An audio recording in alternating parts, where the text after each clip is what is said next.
A week does not go by when I'm not asked what surprised me about retirement. There's also a follow-up question to that. What surprises was I not prepared for? And what can they learn from that? So I came up with a list of 8, 2 of which I put in the category of I was not prepared for. Hopefully you can learn from my oversight. I'll point those specifically out as I go through. Another thing I wanted to offer is I listened to another YouTuber. I couldn't find who it was. I listened to so much on YouTube where they explained the difference between complex and complicated. I thought these were synonyms. Complex is defined as consisting of many different and connecting parts. Some of these can be unknown. There's no right answer. Different, for retirement, we have different beginnings, we have different, assets, we've got different risk profiles, different things we want to do in retirement. So, examples of things that are complex are like stock market returns, the weather, and I mentioned retirement planning as well. Complicated the definition consisting of interconnecting parts and elements that are predictable and sometimes or most often follow rules. There is a right answer. For example, how a watch works. It's complicated, but you can understand it, okay? As you listen to videos, seek something you can learn and apply, not evaluate whether it's right or wrong. That's the message here, okay? So free message there. For those that don't know me, my name is Joe. I'm 59 years old. I retired 5 years ago. I'm sharing my journey. I'm not a subject matter expert on all the policies and rules and laws on retirement like Social Security, how annuities work, but I am an expert on my journey, the decisions that I'm making with all the input, why I'm making them, mistakes I've made along the way, things I wish I knew earlier, things I did right, maybe on accident. So I'm sharing my journey with you to make your journey a little better. And perhaps maybe you can retire a year or two earlier than you thought. So I've got 8 things here. Let's start with number 1. These are things that surprise me. How little I focus on money and investments. I spend about 2 hours a quarter, so that's every 3 months. I review spending, I review the bucket values. Can the buckets do what they are designed to do? This is not a bucket video. Looking at returns, and I use my new retirement comprehensive software package to do all my modeling in. I do spend about an hour a day trying to learn something financial. Like how trusts work, annuities, bonds, I-bonds, long-term care, and other people's experience. This is not a must, but I enjoy retirement and the financials associated with retirement, so I'm always trying to learn something.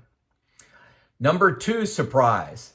I'm spending 80% of the budget I created for retirement. So this is not 80% of my pre-retirement budget. So like when I'm working, and say I was spending $75,000 a year, or making $75,000 a year, I'm not spending 80% of that. I created a retirement budget, line by line, where my expenses I expected them to be. I don't have kids. My daughter is out of the house. I'm not funding her lifestyle, as an example. I'm not saving for retirement anymore. I don't have life insurance anymore. My medical plan changes. So that deep dive into my spending, I'm spending 80% of that, that was a surprise. That helps a lot. It's all about expenses, things like my biggest miss was my car, my second car. My wife has a car, we call it her car, and then there's my car. We take her car on all of our trips and anytime we're doing anything together. The second car, I was driving, 12, 15,000 miles a year in our second car, and now I drive about 2,000. Well, that adds up. I not only am saving on gas, but on repairs and tires, but my insurance has gone down dramatically because I got one of those little fobs in there, and they keep tracking me. And they said, "Gosh, you're hardly driving at all." So my insurance dramatically went down. Number three, this is the first thing I was not prepared for. Confidence to spend money. Moving from saver to spender is a big deal. This caught me off guard. I thought, hey, I've been a consumer for 54 years. How hard is it going to be to keep spending money? Well, when you're not bringing in money, it does get you get more protective. Safety and defense become a big deal versus my whole investing life of aggressive growth. Stock market's down. Okay, I'm buying low. Everything changes. Stock market goes down 40%.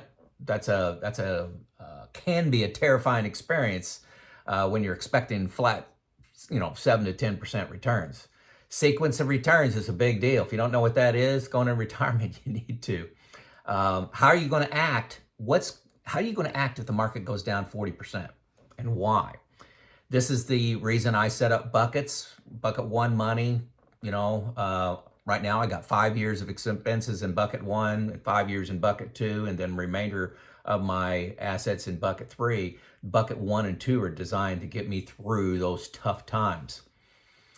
And then I referenced it before, but the systematic reviews once a quarter, going into new retirement and updating my expenses, my asset values, running Monte Carlo,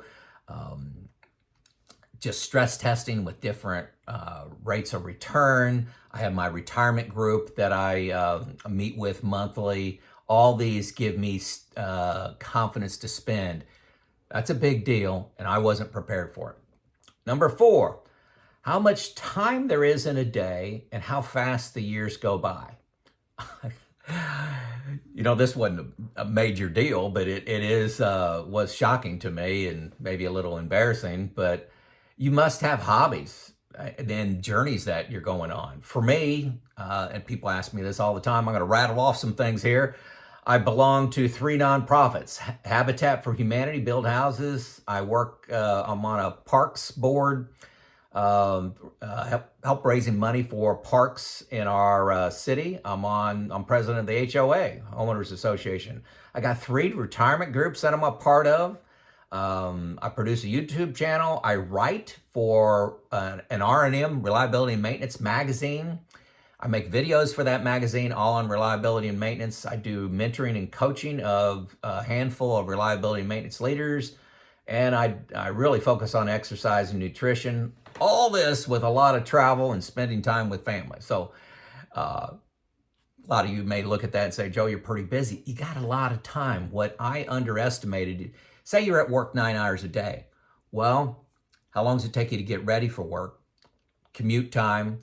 Plus, how much are you talking about work in the evening and on weekends with other people? It's much more than 40 hours a week. I would say 60, 65, 70 for most people, especially if you had a career over a job. Number 5, how much stress I was under in my job. I would have laughed at you. I did laugh at people that came up to me and said, Joe, hey, you got this job. You got a lot of people, a lot of money, a lot of production demands, safety demands, environmental demands. How do you manage it all? Well, 1, I had a great team. But 2, I just didn't think it was a big deal. Solve one problem at a time. I've got a great system here. No big deal. I didn't realize till after I retired, that I was carrying a 10-pound weight with me all the time. That has, life enjoyment implications to it, and also a lot of health. I promise you, if you're working, you're setting an alarm clock, you've got expectations, you've got presentations to do, you got a boss, you're under stress, and you're undervaluing that. I was surprised by that. Number 6, I alluded to this before, but a health priority. Mortality hit me right in the face when I retired. I'm 54. There's a big difference in health span and lifespan. So if I have this early retirement, I want it to be healthy. It's one of the bigger regrets I have in my life is that I did not start focusing on my health until after I retired. I always exercised, but eating good food was in the right quantity was not one of them. I'm down 35 pounds from retirement, from my retirement date, and I got more to go. That's another goal of mine. Previous video I talked about. But health became a huge priority for me, unexpected. Number 7, how fast my employer forgot about me and moved on to other things. The cemetery is full of irreplaceable people. I had an important job. I had a lot of things working when I decided to retire, a lot of plans, a lot of projects that were in different phases of execution. I got 0 phone calls, 0 trips back out to the manufacturing plant that I was part of in the last 5 years. 0. Here's another example. I was talking with another guy. I get asked a lot of retirement questions. You make a YouTube videos on retirement, you get that. He said, hey, I'm going to plan on working till December. I'm working on a project and I'm really doing it out of loyalty. I got enough money to retire now. Everything makes sense. My financial advisor says leave, but out of loyalty, I'm staying till December. I just want to finish this right. I asked this individual, do you think the company that you're working for has the same loyalty back to you? If they found a way to finish your project for a 10% cost reduction and to pay somebody just a little bit less, would it take them 24 hours to make that decision to get rid of you? Kind of set this person back a little bit. No, they don't have that loyalty. There are certain times in your life you need to think about yourself, what's best for you and your family. There's always going to be another mountain to climb, another accomplishment. When you have the math that says go, I'm telling you, my experience, go. There were a lot of things left undone in my job, and my employer moved on, didn't even stress it for the weekend. Okay, number 8, and this is another one I was not prepared for. I've talked about this before, but not in a long time, not in probably a year, is how dramatically my relationship with my wife changed. Going into retirement, it's all you think about is money. Maybe a little bit about what you want to do the first 6 months of retirement, what you're retiring to. Maybe you're going to do a part-time side hustle. You're going to make wood crafts or something like that. But the amount of time that you're spending with your wife, spouse, changes. It's a lot more, okay? And we had some arguments about it. My wife's thoughts on what we were going to do in retirement. We were going to be holding hands through every day, 7 days a week, 24 hours a day.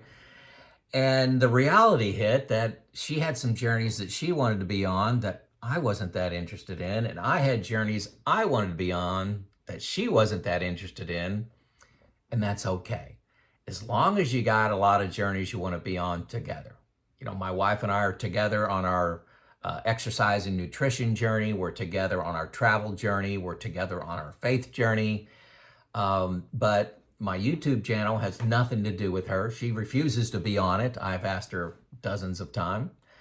And she volunteers at a nonprofit that I'm not associated with. And, they actually do need people, but I want that to be her journey and her friends and her thing that she does. So I strongly encourage you to have a discussion with your spouse and talk about daily life, not just, hey, we're going to travel, and end it there. Well, what are you going to travel, 12 weeks a year?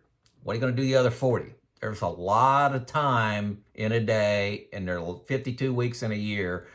What are you going to be doing? Is it all together, or are there going to be some separate journeys? I encourage you to have those conversations ahead of time. Well, that's my list of 8. For any of you folks that are retired now, if there's a surprise that you had, leave it in the comments. Let everybody learn from your experience. It's Joe out.